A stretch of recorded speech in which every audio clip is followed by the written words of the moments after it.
risky lending led to our nation's housing crisis, but the Obama administration is pushing banks to do it all over again, believe it or not. The administration is pushing banks to loan money to people who have weak credit because they say the housing rebound is leaving young buyers and those who don't pay their bills behind.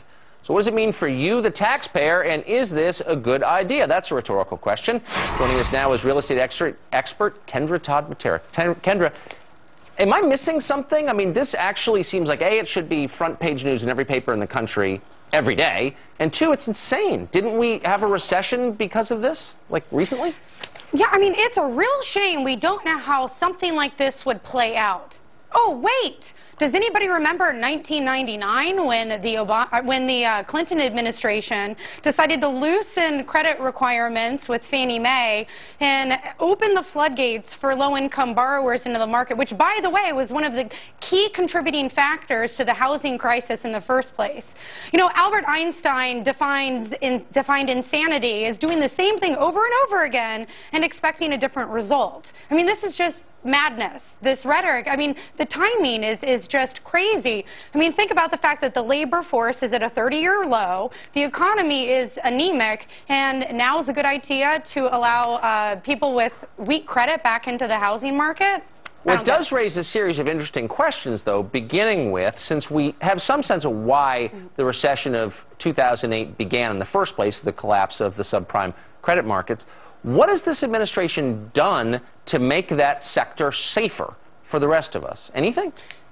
You know, that's a really good question, and I don't really have anything that I can think of that they've actually done. Now, I will say that they have brilliantly wrapped this around the concept that they really want lenders to start allowing people with credit scores in the 620 to 680 range back into the market. Right now, an FHA loan, the credit score is averaging around 700, which is typically much higher than what an FHA loan targets as far as borrowers.